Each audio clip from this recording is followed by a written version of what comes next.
قرآن مجید اور صحیح حدیث کی روشنی میں کیسے آپ اپنے مال کو بڑھا سکتے ہیں، نوکری کو، جائیداد کو بڑھانے کا طریقہ قرآن اور صحیح حدیث کی روشنی میں۔ اس کے بعد میں سود کے نقصانات بتاؤں گا، فی الوقت دنیا میں کیا کیا نقصانات ہو رہے ہیں سود کے۔ 13 ایسے نقطے جو قرآن اور صحیح حدیث میں ملتے ہیں، 13 ایسے پوائنٹ ہیں کہ اگر کوئی شخص کا خیال کرے گا، ایک آدمی چاہ رہا ہے کہ میں کامیاب بزنس مین بنوں، میں کامیاب بزنس کرنا چاہتا ہوں، میں اپنے نوکری میں، میں اپنے تجارت میں، میں اپنے مال کو بڑھانا چاہتا ہوں۔ How to increase your wealth according to the Quran and Sunnah, قرآن اور سنت کی روشنی میں کیسے آپ اپنے مال کو بڑھا سکتے ہیں۔ تو 13 پوائنٹس، اس کے لیے میں قرآن اور صحیح حدیث سے 13 ٹپس آپ کے لیے جمع کر کے لایا۔ پہلا پوائنٹ کہ جو بھی تجارت کے میدان میں ہیں ان کو چاہیے کہ وہ رات دن جب بھی ٹائم ملے استغفر اللہ زیادہ پڑھے، استغفر اللہ استغفر اللہ، اس سے مال آپ کا تباہ ہونے سے بچتا ہے۔ دلیل اللہ تعالیٰ نے قرآن مجید میں ارشاد فرمایا، سورہ نوح سورہ نمبر 71 آیت نمبر 13، 14، 15، فَقُلْتُ اسْتَغْفِرُوا رَبَّكُمْ إِنَّهُ كَانَ غَفَّارًا يُرْسِلِ السَّمَاءَ عَلَيْكُمْ مِدْرَارًا وَيُمْدِدْكُمْ بِأَمْوَالٍ وَبَنِينَ وَيَجْعَلْ لَكُمْ جَنَّاتٍ وَيَجْعَلْ لَكُمْ أَنْهَارًا مَا لَكُمْ لَا تَرْجُونَ لِلَّهِ وَقَارًا۔ کہ اللہ تعالیٰ نوح علیہ السلام کہہ رہے اگر تم استغفر اللہ کہو گے تو اللہ سبحانہ و تعالیٰ تم پر نعمتیں برسا دیں گے۔ کیا کہہ رہے؟ یرسل السماء علیکم مدرارا، رکی ہوئی بارش برسنے لگے گی۔ وَيُمْدِدُكُمْ بِأَمْوَالٍ وَبَنِينَ، اپنے مال اللہ سبحانہ و تعالیٰ مال کی کثرت کر دیں گے، اموال کی کثرت کر دیں گے، بچوں کی کثرت کر دیں گے۔ وَيُمْدِدُكُمْ بِأَمْوَالٍ وَبَنِينَ وَيَجْعَلْ لَكُمْ جَنَّاتٍ، اور اللہ سبحانہ وتعالیٰ تمہارے لیے باغات اللہ سبحانہ وتعالیٰ نہریں جاری کر دیں گے، جنات و انہارا، نہریں جاری کر دیں گے۔ حسن بصری رحمت اللہ علیہ کے پاس آئے، مجھے بچے نہیں ہو رہے، تو کہا استغفر اللہ پڑھو۔ ایک نے آ کر کہا مجھے پیسہ نہیں ہے، تنگی ہے، کہا استغفر اللہ پڑھو۔ جو بھی آتے تھے کہتے تھے استغفر اللہ پڑھو، تمہاری رکاوٹیں نحوستیں پوری پاک ہو جائیں گی لائف سے انشاءاللہ۔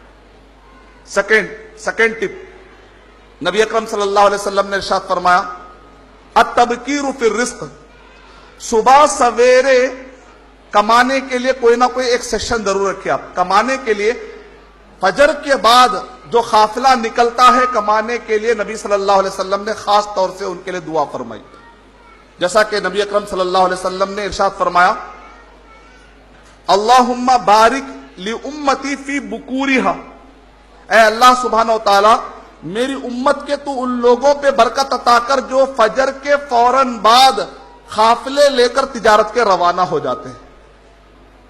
ایک صاحب تھے، انہوں نے کہا مجھے بہت نقصان ہو رہا ہے۔ میں نے کہا کہ آپ کیا کر رہے ہیں؟ تو انہوں نے کہا میں نے اتنا اچھا بزنس ہے، نقصان کیسے ہو رہا آپ کا؟ تو میں نے کہا آپ کیا ٹائمنگ سے شروع کرتے ہیں؟ کہا ہم حیدرآبادی لوگ ہیں، 11 بجے دکان کھولتے ہیں۔ میں نے کہا فجر کے بعد؟ ارے فجر کے بعد کھولا تو کوئی آدمی آتا ہی نہیں پورے حیدرآباد میں، 10 بجے آنکھ کھولتے ہیں۔ تو میں نے کہا آپ کے جو اتنے بڑے کاروبار ہیں، اس کاروبار میں آپ ایک دودھ کا کاروبار شروع کریے، صبح فجر کے بعد تو کوئی نہ کوئی دودھ لینے تو آئے گا نا؟ ہاں آئے گا۔ چھوٹا سا انویسٹمنٹ دودھ پہ شروع کرو، فجر میں آ کر کوئی خریدے گا، نبی صلی اللہ علیہ وسلم کی دعا تمہیں لگ جائے گی تو انشاءاللہ باقی کے کاروبار میں بھی برکت آ جائے گی انشاءاللہ۔ انہوں نے ویسے ہی کیا۔ کچھ ہی دنوں کے بعد انہوں نے کہا الحمدللہ میں اس ایریے میں فی الوقت چھوٹی دکان تھی، اچانک بڑی دکان ہو گئی۔ نبی اکرم صلی اللہ علیہ وسلم کی حدیث شریف پر بھروسہ ہونا چاہیے۔ تیسرا ٹپ یہ تقوی۔ اللہ تعالیٰ نے قرآن مجید میں ارشاد فرمایا، سورہ طلاق سورہ نمبر 65 کے آیت نمبر 3 میں، وَمَن يَتَّقِ اللَّهَ يَجْعَلْ لَهُ مَخْرَجًا، جو کوئی اللہ سبحانہ و تعالیٰ کہ نافرمانیوں سے اپنے آپ کو بچائے گا، نافرمانیوں سے بچائے گا، تقوی کی زندگی اختیار کرے گا، عقیدے میں شرک سے بچائے، عبادتوں میں بدعت سے بچائے اپنے آپ کو، تجارت میں حرام کام سے اپنے آپ کو بچائے، زندگی کے معاملات میں شرک سے، بدعت سے، حرام کام سے اور فضول کام سے اگر آدمی اپنے آپ کو بچا لے گا تو اللہ کی نافرمانی سے بچ جائے گا انشاءاللہ۔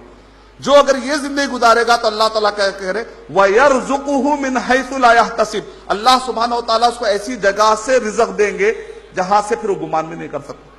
کئی مائیں کہتے ہیں بچوں کو بھائی جاؤ جا کر ترقی کرو، ماؤں کو چاہیے کہ کہیں کہ تم تقوی کی زندگی اختیار کرو، انشاءاللہ تم کو کبھی نقصان نہیں ہوگا۔ چوتھی چیز، کبیرہ گناہوں سے اپنے آپ کو بچانا۔ کبیرہ گناہ ہو جائیں گے تو اللہ تعالیٰ ڈائریکٹ اکانومی پہ اثر ڈالتے ہیں۔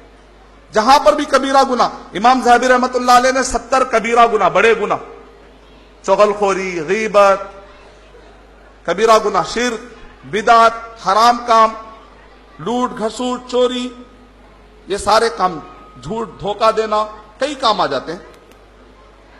اگر گناہ زیادہ ہو جائیں گے تو سیدھا ڈائریکٹ اکانومی پہ اثر پڑتا ہے۔ اگر اکانومی میں تکلیف آ رہی تو سمجھ جائے کہ کہیں گناہ زیادہ ہو رہے، فوراً استغفار کر کے اللہ تعالیٰ کے پاس واپس ہونا پڑے گا، صاف کرنا پڑے گا اپنے گناہوں کو۔ دلیل، اللہ تعالیٰ نے ارشاد فرمایا سورہ روم سورہ نمبر 30 کی آیت نمبر 39 40، اس کے بعد اللہ تعالیٰ کہہ رہے ہیں ظہر الفساد فی البر والبحر، زمین میں اور سمندر میں فساد برپا ہو گیا، نقصانات ہو گئے، بما کسبت ایدی الناس، لوگوں کے کرتوتوں کی وجہ سے۔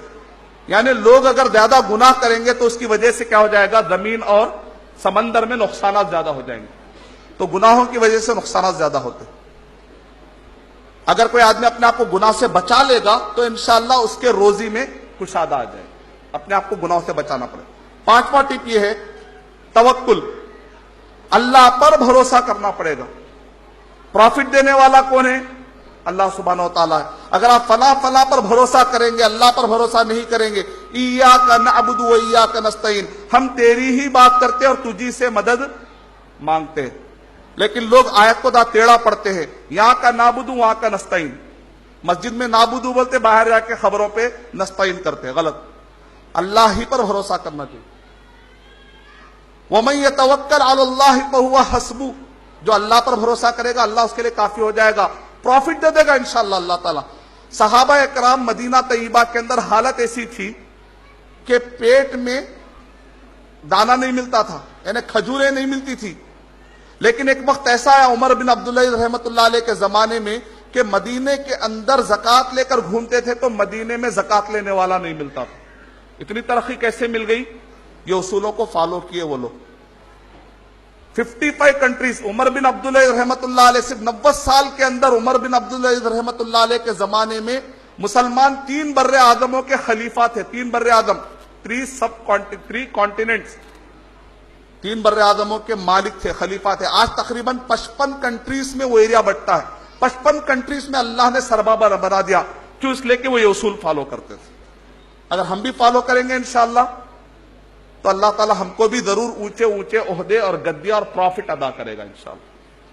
اللہ تعالیٰ نے قرآن، نبی اکرم صلی اللہ علیہ وسلم نے ارشاد فرمایا لو توکلتم علی اللہ حق توکلی، اگر تم توکل جیسا کرنا ہے، توکل کا مطلب کیا ہے؟ پہلے رسی اونٹنی کو پہلے باندھنا پڑے گا، اس کے بعد بھروسہ کرنا پڑے گا، پہلے اسٹریٹجی اچھی ہونی پڑے گی، پلاننگ اچھی ہونی پڑے گی، اس کا مطلب ہے توکل۔ اگر تم صحیح معنوں میں اللہ تعالیٰ پر توکل کرو گے تو اللہ تعالیٰ تم کو ویسے رزق دے گا، لا رزقکم کما ترزق الطیور، جیسا کہ اللہ پرندوں کو